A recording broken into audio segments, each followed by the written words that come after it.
नमस्कार, आप देख रहे हैं झारखंड एडवेंचर। मैं हूं आपका होस्ट और दोस्त सूरज कुणाल। साथ ही साथ आज जो हमारे मेहमान हैं वे किसी पहचान के मोहताज नहीं है।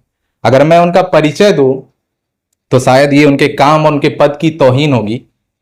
मैं नाम ही इनका काफी है। मैं स्वागत करना चाहूंगा श्री संजीव मलिक जी का, जो कि उड़ीसा के पूर्व डीजीपी हैं। सर, स्वागत है आपका। सर, अगर देखा जाए तो आप गोड्डा से बिलोंग करते हैं। आपका बचपन यहीं बीता है। आपके पापा एमएलए भी रह चुके हैं। सर, बचपन से शुरुआत करें तो ज्यादा बेहतर रहेगा। बचपन कैसा बीता था आपका? बचपन बहुत अच्छा था।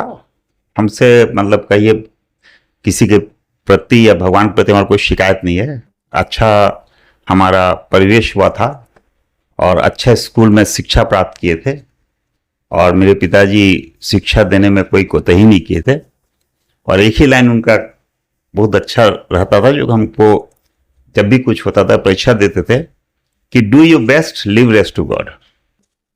अपना कभी भी लाइफ में कोई भी चीज के लिए अगर परिश्रम करते हो तो संपूर्ण चेष्टा करना चाहिए, आधा कदा नहीं करना चाहिए। परिश्रम और कोशिश अपने पूर्ण रूप से समर्पित होकर ही करना चाहिए और फिर फल मिलेगा ही। ये उनका बहुत बड़ा ये था और हम देखे कि उसी सिद्धांत से हमारा एक कहिए वो लाइफ का एक सिद्धांत था और आधार था या प्रिंसिपल जिस पर हम चलते थे और हम कभी भी धोखा नहीं खाए इस ये से कि परिश्रम और नीति के साथ अगर काम करेंगे सफलता जरूर प्राप्त होता है। और हर जगह प्राप्त किए। हम पढ़ाई मेहनत करने के बाद छोड़ देते थे तो देखे रिजल्ट अच्छा होता था। यूनिवर्सिटी में हम हिस्ट्री में पढ़ते थे दिल्ली यूनिवर्सिटी से और फाइनल 1976 में दिल्ली यूनिवर्सिटी से हम हिस्ट्री में टॉप किए थे। 65% मार्क्स था उस साल और हम पास होने के 15 दिन बाद ही दिल्ली यूनिवर्सिटी में हिंदू कॉलेज में लेक्चरर बन गए थे। फिर पुलिस में भी जब नौकरी शुरू किए तो सब जगह अच्छा जगह मेरी पोस्टिंग हुई है और परिश्रम का ही लोग आदर करते थे। और कोई भी पार्टी हम देखे, इतना जरूर देखे कि पॉलिटिकल नेता भी बहुत ज्यादा संकुचित विचार के नहीं होता है। उदाहरण इसलिए कि हम एक जिला के एसपी थे, बोलांगीर एसपी, और वहां के एक एमपी जीते और कुछ कलेक्टर के साथ गाली गलौज कर रहा था तो उसको हम पुलिस एसपी थे तो तुरंत गए। कलेक्टर मानो वहां डीसी के कलेक्टर गई उड़ीसा में, तो देखे बदमाशी कर रहा था, पत्थरबाजी कर रहा था। उसको खदेड़े, 5 किलोमीटर खदेड़े थे और वो फिर वहां घुस गया अपने ब्रदर इन लॉ के घर में, जो कि उस समय बीजू जनता दल कहलाता था।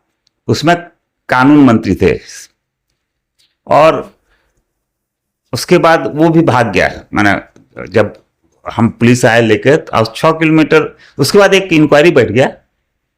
हम लोग डीसी और एसपी दोनों ट्रांसफर ही हो गए और फिर सब ठीक रहा, कोई गलती नहीं माना गया हम लोग का। उसके 4 महीने बाद हम ट्रांसफर हो गए थे किसी समावेष्टा कमांडेंट कोई बटालियन का। 4 महीने बाद हमको वही सीएम भुवनेश्वर का एसपी बनाए, भुवनेश्वर का। और जब वो जो मिनिस्टर थे वो उसका विरोध भी कर रहे थे कि हम लोग ऐसा किया है जनता दल वाला को और आप इसको भुवनेश्वर का एसपी बना रहे हैं। तो बीजू पटनायक भुवनेश्वर के एमएलए थे। बोले हम यहाँ के एमएलए, हम जिसको पोस्टिंग करेंगे तुम्हारे एरिया में पोस्टिंग करेंगे फिर बोलना। तो ये पॉलिटिशियन का ये नजारा होता है कि वो चाहते हैं कि कोई कर्मठ और असरदार अधिकारी आए, काम करने में जो दक्ष हो।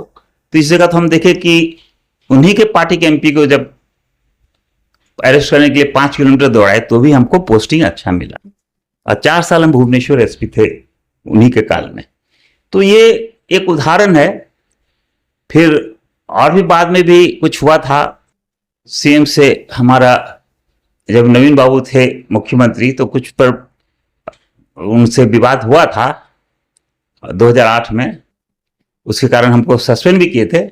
फिर हम कोर्ट से जीत के आए और वही नवीन पटनायक हमको 2014 में डीजीपी बनाए।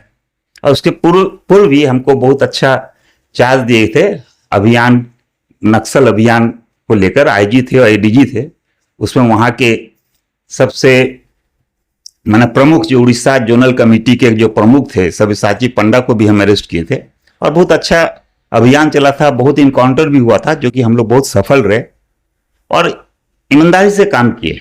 कभी भी हमारे विरुद्ध नक्सल लोग कभी ये नहीं आरोप लगाया कि फर्जी इनकाउंटर कर रहे हैं। ये भी बहुत बड़ा बात है कि कहीं भी इनकाउंटर होता है नक्सल लोग तुरंत अभियोग करते हैं कि फर्जी इनकाउंटर है, लेकिन हमारे विरुद्ध ये कभी अभियोग नहीं लगी। ये एक हमारे हमको उस पर शान है, अभिमान और स्वाभिमान भी है कि हम काम किए ईमानदारी से और हम पर झूठा आरोप भी नहीं लगाया नक्सल वाला, जबकि उसी के अगेंस्ट में हम ये करते थे, अभियान चलाते थे।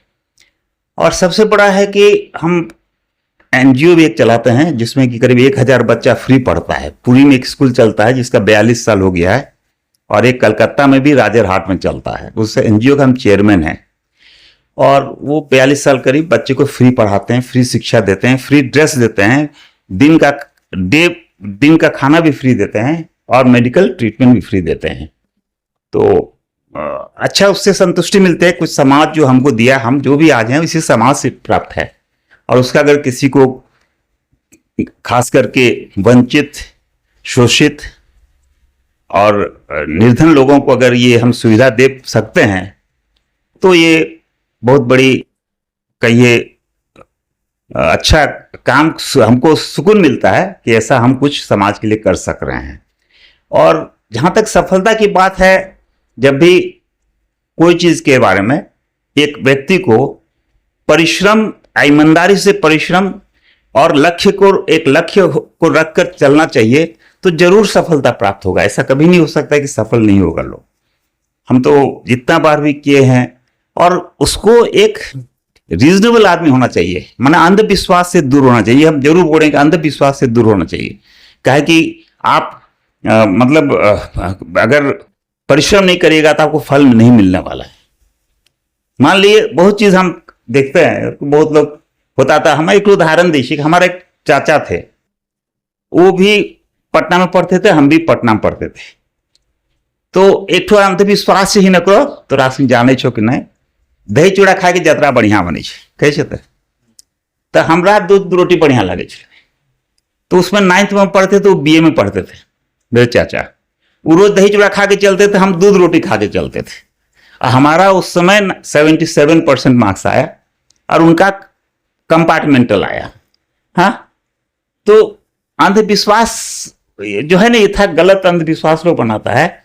सब चीज, कोई दिन अशुभ नहीं होता है, कोई दिन बढ़िया भी नहीं होता है। सब आपके कर्म से दिन अच्छा है खराब होता है। हम कोई घड़ी भी नहीं मानते हैं, न कोई यात्रा का बात सोचते हैं। जब भी अच्छा काम करो वही शुभ घड़ी है। तो सर, जैसे आईपीएस जैसे आपने चुना था 1981 के बैच में, आपने सिविल सेवा उत्तीर्ण किया था। हाँ, तो क्या ये बचपन से ही था कि नहीं बनेंगे तो आईपीएस, अगर सिविल सेवा में गए तो आईपीएस ही बनेंगे? क्योंकि अगर देखा जाए तो आईएएस भी एक ऑप्शन था। नहीं, वो तो है ही। जनरली देखिए सिविल सर्विसेज में प्राय लोग 90% लोग पहला चॉइस आईएएस ही देते हैं और 10% जो लोग होते हैं पहला चॉइस आईपीएस देते हैं। ऐसा आप एक सर्वे करिएगा तो मिल जाएगा। हाँ, हमारा भी उद्देश्य जरूर था कि हम आईएएस ही करें, इसमें कोई शक नहीं। पहला वाला हमारा रैंक 141 था तो हमको आईपीएस मिला। उसमें करीब 100 से कम ही पोस्ट होता था और 90 में भी ओबीसी रिजर्वेशन भी नहीं था उसमें, 81 में। और पुलिस का हम लोग 80 लोग 76 लोग ज्वाइन किए थे, 76 लोग। तो 200 के रैंक के अंदर ही आप आईएएस आईपीएस होंगे, और वो भी 150 के नीचे रहेगा तब आईएएस आईपीएस, क्योंकि और भी एससी एसटी का रिजर्वेशन भी रहता था। और एक बार और भी कोशिश किए हम, तो उस बार हमारा 320 रैंक आया। उसके बाद एक बार तो हम देखा आईपीएस में है ही, अच्छा राज्य में है, और फिर 3 साल अगर लेट हो जाता है तो एज भी ज्यादा हो जाता है। हम उसमें 25 साल कुछ थे जब हम ज्वाइन किए आईपीएस में। तो डिले होने से फिर आप टॉप रैंक में जाने का चांस कम हो जाता है, क्योंकि आप कम समय बहुत लेट एज में ज्वाइन करेंगे तो आप चीफ सेक्रेटरी के टाइम में तो वही लोग कंपटीशन में आएंगे ना जो कि सीनियर है आपसे। अगर आपसे कम एज वाला आपसे सीनियर है और आप उसके बाद ज्वाइन किए, तो वो हम सोचे इसीलिए फिर कोशिश नहीं की। 2 बार हम दिए थे, तो कोशिश तो वही था, लेकिन आईपीएस है जो भी है, अब जो रहा उसका बेस्ट उपयोग करना चाहिए, बेस्ट उपयोग करना चाहिए, ये है। तो हम उसी में बहुत अच्छा किए, तो हमको आज कोई भी ग्लानि नहीं है कि हम आईपीएस में थे। हम तो एक बार हम कभी कभी सोचते हैं कि आईपीएस ही हुआ तो अच्छा रहा, जिस तरह का हम सेवा किए, जिस तरह के लोग को बहुत बार ऐसे लोग होते हैं जो कि शोषित होते हैं, जो कि प्रताड़ित होते हैं, उन लोगों को जिस तरह का हम पुलिस में सेवा कर सकते हैं तो कोई नहीं दे सकता है, मान लिए। तो वही सब चीज से हमको संतुष्टि है। और जितना सबसे उच्च पद जो होता है डीजीपी ऑफ पुलिस, मतलब स्टेट का पुलिस हेड, डीजी रैंक पे बहुत लोग आते हैं, डीजीपी जिसको हेड ऑफ पुलिस फोर्स बोलते हैं, वो भी हम रहे और बहुत दक्षता से काम किए हैं, क्योंकि हमको पुलिस मेडल भी मिला है और president medal for distinguish service भी मिला है। तो सब उसमें पूरा कैरियर का देखा जाता है। तो हमें बहुत खुशी है कि हम इस नौकरी में थे और बहुत लोगों को बहुत काम कर सके, और जिस पद पर थे, जहां मौका मिलता था लोग का भी सेवा करते थे। जो बहुत लोग उड़ीसा जाते थे बीएड करने के लिए, तो हमको याद है कि जब हम यहाँ पर 16 में इलेक्शन लड़ रहे थे तो श्री रामनगर इस सब में जाते तो बहुत लोग बोलता है कि सर आप हमको बीएड करवाए हैं, और बहुत लोग को बीएड करवाए हैं वहां से, बहुत लोग को, जिसमें कि जो पैसा होता था, क्या कहते हैं, वो जो लेता था ना मुल्क, जो लमसम लेता था दान, तो वो अलग काम करवा देते थे। इंजीनियर लोग को भी यहाँ बहुत कराए, गोड्डा के बहुत लोग को इंजीनियरिंग करवाए हैं और बहुत लोग को नौकरी भी लगवाए हैं इंडस्ट्री में। तो इससे संतुष्टि है, कुछ जो भी क्षमता है किसी के काम में आए, खास करके गोड्डा वासियों के लिए, तो ये संतुष्टि है। और हमको कोई मलाल नहीं है, माने कि कुछ ऐसा नहीं हुआ है कि जो कि हम हमारे इच्छा और जो एक लक्ष्य रखे थे नहीं मिला, सब मिला है, सब प्राप्त हुए हैं। हम संतुष्ट हैं लाइफ से, रिटायर्ड होकर वही संतुष्ट हैं, और अभी भी हम वही बोल रहे हैं कि सोशल कार्य कर रहे हैं। और फिर कॉर्पोरेट एडवाइजर भी, हम लॉ के भी गोल्ड मेडलिस्ट हैं उत्कल यूनिवर्सिटी के, हम लॉ के गोल्ड मेडलिस्ट हैं। तो हम एक कॉर्पोरेट एडवाइजर हैं, लीगल कॉर्पोरेट एडवाइजर अभी भी हैं एक कंपनी में। तो मेरा ये लक्ष्य ये है कि लोगों को भ्रमित नहीं करना चाहिए। हर बच्चा हर चीज में एक साइंटिफिक टेम्परामेंट डेवलपमेंट करना बहुत ही इंपॉर्टेंट है, साइंटिफिक टेम्पर। क्या कि हमको जैसे एक अच्छा इसलिए लगता है साहब, हम लोग भी संस्कार देते हैं, बच्चों को पूजा पाठ करने के लिए कहते हैं, तो हमारा पोता एक दिन बहुत पूजा करता है, हम बैठे तो वहीं पर, तो एक दिन उठ के पूजा करके उठ के बोला कि बाबा, हमको बाबा बोलता है कि बाबा हम रोज पूजा करते हैं, एक बार तो भगवान को आना चाहिए, एक बार तो दिखना चाहिए भगवान को। ये हमको पूछा, तो हम बोले आएंगे पूजा करो, लेकिन हमको इसका का जो ये इस टाइप का सवाल करना एक बहुत अच्छा लगा कि वो आदमी अंधविश्वास में नहीं विश्वास करता है। अगर कोई चीज कर रहा है तो चाहता है कि इसका प्रूफ क्या है, उस चीज में विश्वास करना चाहिए। कोई अदृश्य शक्ति है, लेकिन अंधविश्वास में नहीं जाना चाहिए। ये चीज में हमारा ये है। क्या है कि आप देखिए ना, पूजा करते हैं, लाखों लाखों करोड़ों करोड़ों अरबों अरबों रुपया अमेरिका खर्च करता है मंगल ग्रह, शनि ग्रह और इस सब के बारे में जानने के लिए।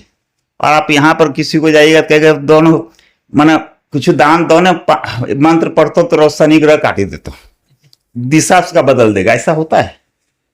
ये चीज आदमी में एक माने प्रश्न जरूर पूछना चाहिए हर चीज का, कि ऐसा कैसे हो सकता है। चीजों को सर आप और हर भी करते हैं काफी ज्यादा। हाँ, हम इस सब चीज पर विश्वास करते हैं कि हमको कभी सबसे बड़ा चीज है कि धर्म के बारे में हमको आस्था है, हम पूजा करते हैं, लेकिन हमको ये कभी नहीं समझ आया जब सब आदमी एक ही तरह से जन्म लेता है, उसमें कोई ऊंचा जाति और कोई नीचा जाति कैसे हो जाता है। इस चीज को समाज को समझना चाहिए और इस पर प्रश्न भी पूछना चाहिए, कैसे कोई बड़ा और छोटा जाति हो जाएगा। एक ही धर्म में है, कोई बड़ा कोई छोटा जन्म कैसे लेता है। और एक आदमी में समाज के लिए एम्पैथी होना चाहिए। एम्पैथी मैंने कही कि समाज के प्रति संवेदनशील होना चाहिए, समाज के प्रति संवेदनशील, एम्पैथी समाज के प्रति। कोई समाज सेवा ही सबसे बड़ा धर्म है और न्यायपूर्ण चिंताधारा रहना चाहिए और सबसे साथ एक नीति के आधार पर जो नीति समाज में एक मनुष्यता में जो होना चाहिए, मनुष्यता मानवता में जो नीति होना चाहिए, फेयरनेस कहते हैं, उसको फॉलो करके चाहिए। और कभी भी कोई लक्ष्य प्राप्त हो सकता है, क्योंकि आपको यदि माउंट एवरेस्ट भी अगर क्लाइंब करना है तो पहला कदम आपको ही चलना हो, कोई दूसरा नहीं चलेगा। पहला कदम चलेगा तभी पहाड़ पर चढ़िएगा, खाली बोलने से नहीं होगा। परिश्रम करिए, फल जरूर मिलेगा। सर, आपने जब 1981 बैच में जो पैटर्न था परीक्षा में और आज का जो पैटर्न है उसमें क्या क्या चेंजेस देखने को मिले? देखिए उसके युवाओं को क्या कहना चाहेंगे? हाँ, देखिए उसमें भी प्रिलिमिनरी एग्जाम टेस्ट होते थे, उसके बाद मेन होता था। तो उस समय ये था कि इंग्लिश एक लैंग्वेज होता था और जनरल स्टडीज का होता था, उसी का मार्क्स पे आपको सेलेक्ट होता था। तो आज भी वही है, लेकिन थोड़ा सा समय के बाद, समय में आज के संदर्भ में जनरल स्टडीज का जो दायरा है वो बहुत बड़ा हो गया है और बहुत चीज को अब इंक्लूड हो रहा है जो कि पहले नहीं था। उसी तरह सब्जेक्ट हम लोग का वही पेपर था, करीब इंग्लिश हिंदी तो पास देना ही पड़ता था, उसमें पास होना पड़ता था। उसके बाद एक दो पेपर ऑप्शनल होता था, जो कि हमारा हिस्ट्री था और साइकोलॉजी था, उसमें 300-300, तो उसमें 600-1200 उसी में हो जाता। और जनरल स्टडीज का 600 होता था तो 1800, और उसमें 250 होता था हम लोग का इंटरव्यू का मार्क्स, तो वही 2050 के करीब होता था। अभी भी करीब वैसे ही है, लगभग सेम ही है, खाली इंटरव्यू में 275 शायद अभी कर दिए, शायद 275 है। और प्रीलिम्स अब जो रीजनिंग का एक जो एप्टीट्यूड टेस्ट पहले नहीं होता था, अब एप्टीट्यूड टेस्ट एक होता है। हाँ, पहले एप्टीट्यूड टेस्ट नहीं था, खाली जनरल स्टडीज था। तो इसमें एप्टीट्यूड टेस्ट में है कि थोड़ा सा इसके कारण, जिसका कि साइंस बैकग्राउंड रहता है उसको थोड़ा एडवांटेज रहता है, क्योंकि इसीलिए आप देखिएगा कि 60% जो बच्चे आजकल का जो ये दे रहा है, आंकड़ा देता है, वो इंजीनियरिंग से रहता है 60%, जो पहले ऐसा नहीं था, पहले सीधा आर्ट्स से था। इनफैक्ट हम यूपीएससी में जाने के लिए 8वां नंबर से ही सोचे हुए थे, आर्ट्स रखना। 8वां नंबर क्लास से जब पढ़ते थे तो हम प्योर साइंस लिए थे, हमारा फिजिक्स, केमिस्ट्री, बायोलॉजी और एडवांस मैथमेटिक्स चारों था। हम कोई बोला कि क्या पढ़ोगे, डॉक्टर बनोगे या इंजीनियर बनोगे, तो हम सोचे ठीक से 2 ले लीजिए, फिर मैट्रिक के बाद सोचबे। तो +2 मतलब उस समय था हायर सेकेंडरी। तो उसके बाद लेने के बाद हम दिल्ली यूनिवर्सिटी चले गए और आर्ट्स ले लिए, हिस्ट्री, क्या कि हिस्ट्री से लोग ज्यादा सक्सेसफुल होते थे और ज्यादा संभावना IAS IPS ये सब सिविल सर्विस पास करने का संभावना बहुत रहता था। ऑप्शनल में हिस्ट्री था सर मेरा, हिस्ट्री तो हम पढ़े थे और साइकोलॉजी, हिस्ट्री और साइकोलॉजी। तो वही सोच के गए और फिर उसमें पढ़ने लगे थे, और फिर 8वां नंबर से ही हम कंपटीशन मास्टर ये सब पढ़ते थे जनरल स्टडीज के लिए, उसी समय से पढ़ते थे। और जब वही लक्ष्य था तो जनरल नॉलेज में जो होता था, स्टेट एंड कैपिटल हम जब तक मैट्रिक पास किए तो हम सब पढ़ चुके थे, और बुक्स एंड ऑथर्स भी पूरा जो जनरल नॉलेज का होता था सब हम याद कर चुके थे उसी समय तक। तो वैसा लक्ष्य रखे तो उसी दिशा में जा रहे थे और उसी तरह मेहनत कर रहे थे। और मेहनत करने से जरूर आपको हर चीज मिलेगा, क्या कि बहुत आप जानते हैं कि एक कहावत इंग्लिश में 99% perspiration and 1% respiration makes a man, है ना। एक और भी कहावत है आपका, बहुत बढ़िया ये है कि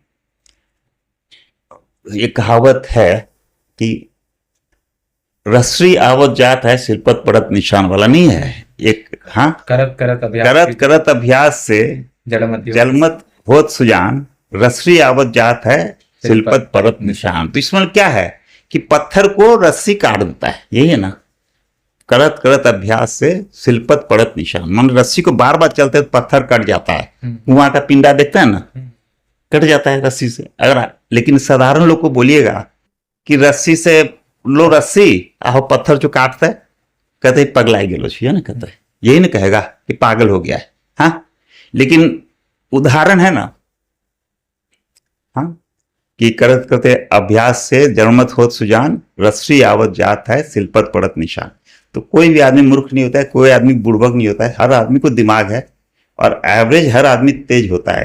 कहता है कैसा परिवेश और किस तरह उसको गाइड करते हैं, उसी पर वो बहुत माने ऊंचा उठेगा और हर लक्ष्य को प्राप्त कर सकेगा। कोई आदमी को ऐसा नहीं सोचना चाहिए कि हम नहीं कर सकते, उस तरह का विश्वास भी देना पड़ेगा और उस तरह का मेहनत और उस तरह का शिक्षा देना पड़ेगा। तो कभी भी कोई आदमी कम बुद्धिमान नहीं होता है। वो सवाल होता है कि उसको किस तरह का परिवेश दिया गया है। सर वैसे सवाल तो काफी सारे थे, लेकिन आपने एक ही सवाल में सारे का सारा जवाब ही दे दिया। हालांकि आपसे बात करके बहुत सारी जानकारी मिली सर, सीखने को मिला कि अभ्यास जो होता है वो सर्वोपरि होता है, मेहनत जो होता है तो हालांकि अभी मैं उस स्थिति में नहीं हूँ सर कि और आगे कुछ सवाल करो, क्योंकि सारे सवाल का जवाब ओवरऑल मिल चुका है सर। अगर last but not the least अगर ऐसा कहें तो हमारा जो झारखंड एडवेंचर चैनल है सर, हम लोग कहानियों को लाने में ज्यादा फोकस करते हैं। तो आपकी भी एक इंस्पायरिंग स्टोरी कह लीजिए या फिर इसी तरह। हाँ देखिए, एक सबसे बड़ा हम चीज है कि कभी भी हम अपना काम ईमानदारी से किए। और हम जेबी पटनायक कांग्रेस के सीएम थे, उसके भी बहुत फेवरेट मानते थे, और बीजू पटनायक जब सीएम बने जनता दल के, वो भी हमको बहुत मानते थे। तो लोग कभी पॉलिटिशियन भी खराब नहीं होता, हम देखते हैं लोग अच्छा अफसर अगर असरदार और मेहनती अफसर रहता है तो लोग उसको हर समय सम्मान देते हैं। ये हम देखे, ऐसा नहीं है। कुछ कुछ लोग होते हैं उसमें भी अफवाह होते हैं कि जो कि ऐसा अफसर चाहते हैं जो कि गड़बड़ करे, ऐसा कुछ करे, लेकिन प्राय पॉलिटिशियन लोग जनरली उसका भी तो रेपुटेशन है ना, तो अच्छा अफसर रहेगा वही ना काम अच्छा करेगा। जो हमारा अभी तक अनुभव, और भुवनेश्वर जैसे शहर में हम कभी देखे कि कभी सीएम या कोई हस्तक्षेप नहीं करते थे। सर हमारी टीम को अगर आप कुछ सलाह देना चाहें तो। मेहनत क्या, माना कोई भी लक्ष्य को जो रखिएगा तो उसके लिए मेहनत करना पड़ेगा। आप सोचिएगा कि इधर उधर करके कुछ प्राप्त कर लेंगे, नहीं होता है। हमको याद है बच्चे में हम लोग परीक्षा दे के बाबू जी के जो हम बोले कहे ना कि do your best leave rest to God, तो वो सोच के हम लोग परीक्षा दे के आके गांव में खाली हम खेलते थे।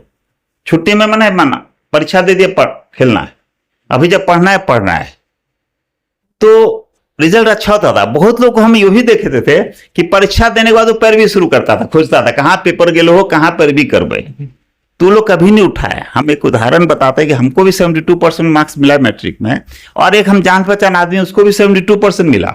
वो आज नौकरी नहीं कर सक रहा है। दोनों एक नंबर था, लेकिन वो नंबर लाया था पैरवी से, हम नंबर लाए थे मेहनत से।